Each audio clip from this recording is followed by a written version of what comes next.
coming back into wellness and, you know, skincare treatments. We're at TJays Salon and Spa. That's right off James Kishiro Road. And our esthetician of the day is about to tell me everything I need to know about skincare. So come with me.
I'm here with Muthoni Dorothy, who is an esthetician here at TJays. She knows everything about skincare, which is one of the points in my life that I just need to understand, and I'm always curious about. Yes. Welcome to the show. Thank you so much, Sharon. So what you've just seen is her doing a deep cleanse facial, which A, is important for everyone to do, True. and B, is really helpful for your skin. Yes. So why don't you take us through the steps? What are some of those like basic steps when you're doing a deep cleanse on a client? Yeah, facial.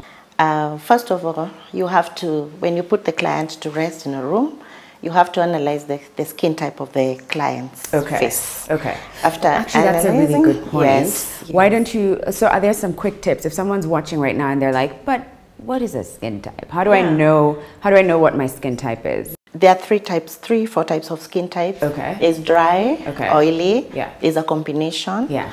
There are three types of skin types. Yeah. And then there are those people who suffer from things like acne and all. Yeah. So now to understand better about your skin type is always going to come to a professional like us.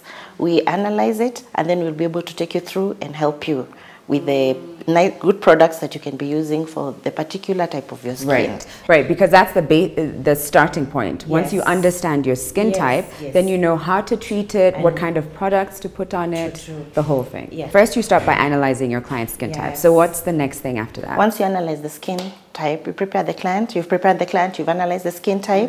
Now you start with the cleansing. Cleansing is like cleaning the client's face. Yeah. You clean it completely to remove the impurities. Because you know, we are always up and about in the dust. And you're always wearing makeup. True. All you ladies who sleep with your makeup on, you know yourself. Yeah. You know you shouldn't be sleeping with your makeup. You shouldn't be sleeping with it because it clogs the pores. Completely. And then you start getting white hands and black hands, which is not right. And then comes the you know, all the breakouts like you're talking about. Yes, true. Okay, so you start with cleansing. Are there some tips on how one should go about this so that you really know that all the impurities when you start cleansing the skin, you have to really make sure that you clean the face completely until the face is clean. Like if you had makeup, make sure you clean it until when you look at the cotton wool or the soap that you're using, it's completely clean. And then try and use the upward motion movements. Why? Yeah, because when you don't, you know, upward motion movements, they don't really, you're not really like pushing your face too much towards down. Yeah. Now so you're fighting. You're fighting gravity. Yeah, you're fighting gravity. Whereas your face is trying to do this. Yeah, you're like, down. It's gonna sag. Okay. Eventually. Okay. Yes. So we're fighting gravity. So yeah. Even as so we go cleansing, upward movement, upward movement. You cleanse. When you're done with cleansing, you put a toner. Okay, now I have a few question marks there because I keep hearing about toners. I sometimes will use a toner, but I don't really know what it does, and I don't quite understand how it helps. So what's the importance of a toner? It helps to eliminate the dirt from your skin. It also helps to close the pores from your skin. Yeah, and also it balances the pH value of the skin. Oh, so this is where the science yes, comes. That's where science involved. Yeah, you remember, Muthoni is an esthetician. She understands all that. Okay, so it does help with, like, again, if I understood you, removing the last bits of impurities that you may have missed. Yes, it does. And then the pH balance. pH value. It also helps to close the pores. So that's why every time when you, like, even at home, when you're cleansing the face, you always need to use the toner after, before you put the moisturizer. Okay. Yes. Got it. So now you've done the toner. Yes. What is the next step? I think now after doing the toner, you take the exfoliator. Oh, exfoliator. Yes, we call it a scrub. Okay. But the process is called exfoliation. Right. You exfoliate the skin, still using the upward movements and gently. Okay. Because the face is gentle. Yeah. Yes. You use the movement, you exfoliate. After that, you now start steaming the face. Okay. Because now exfoliation, it helps to open up the pores. After exfoliate, when you scrub the skin, the pores are open and the skin is ready now to receive. You put the steam, which goes deep down. And what's the importance of the steam? The steam helps now to remove the, like if there was overproduction of sebum on the skin, it will help to remove it, the oil, so that warmth, that is going in through. Is there anything specific that you're using as you're steaming? Would it be the same, for instance? Is it as if I was at home and I boiled some water and I did that whole like dip your head not into the water, but you know what I'm saying, the fib. Yeah, it's the same, but you can add something if you want to add something like tea tree oil in the water so that it comes on inhaling, also relaxing. Right, it's also important. I love tea tree oil. In fact, if you guys remember, I did give a tip, an S tip, using tea tree oil because it's got really antiseptic properties. Yeah, antiseptic properties. Tea tree oil is a must-have for anyone who's into their beauty regimen. Okay, so now we've steamed the face. Yeah, we've steamed the face. What comes next? After steaming the face, now the face is ready. It has sweated. Yeah, it's ready now for, you've seen the sebum, the oils that on the face have started now like coming to the surface. That's the time now you start extracting. You use an extractor. Okay, that's like, it's not painful. No, I know it's not painful, but it's what, you know how, I don't know if you've noticed, but have you seen this trend where people are getting like Dr. Pimple Popper, and people are like excited to see extractions. I have friends who are like, can I squeeze your pimple? And I'm like, if you come one step closer. That shouldn't be done actually, because if they squeeze the pimple out there, they might not remove everything that is under there. So it will leave you with a white head or a black head. Okay. Yeah. So interesting that, I was just even saying how some people are excited about that. For me, I get a little bit nervous. You should. But why is it important to extract? When after you steam the face, there's a lot of impurities. Everything that was on the face, it kind of like comes up. It comes up because now you remember after exfoliation, the pores are open. So when you steam, it like pushes it outside. So now that is what you should get rid of so that you leave the skin clean. Yeah, you remove all the skin, you remove everything, because if you don't do that, you'll still be left with the face looking like it has some white heads on the surface. That's why we extract. I see. Gently. It's never painful. People have got this myth of thinking that extraction is painful. It just sounds painful. It's never painful. But I imagine if you're with a professional, they know what they're doing. We're just treating the surface, not the inner part. Okay. Got it. So extraction is done. Yeah. I think I saw that you used a toner then after. After extracting, you put the toner. Okay. You can also use a treatment in between, depending on the facial type of the skin that you're dealing with.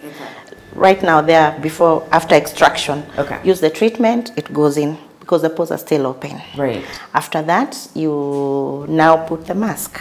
The mask now comes in. When you put the mask, it helps to now close the pores completely and enhances the skin, because a mask is like an anti-age. It helps the skin to tighten. By closing the pores, it really helps the skin to tighten. Because when I put the mask, I leave you for like 10 minutes, you'll feel like it has been stretched over, pulled. Yeah, and that helps to tighten. Hence allowing anti-age and excess wrinkles on the face. And I know they say black don't crack, and it's true. I mean, I've seen like some of these entertainment icons in their 60s, 70s, and they look easily like they're in their 30s. But I still agree, like we need to make sure that we're taking care of our skin. Okay, so now we're done with the mask. do we then get into the serums and the moisturizer? Now after the mask, you wipe it off. You make sure the face is completely clean. That's when now you put again the toner, a little bit of it. Okay.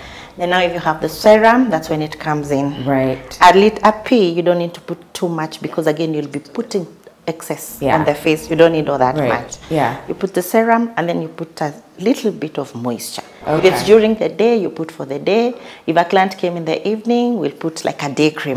Because once you get... A night cream, you mean?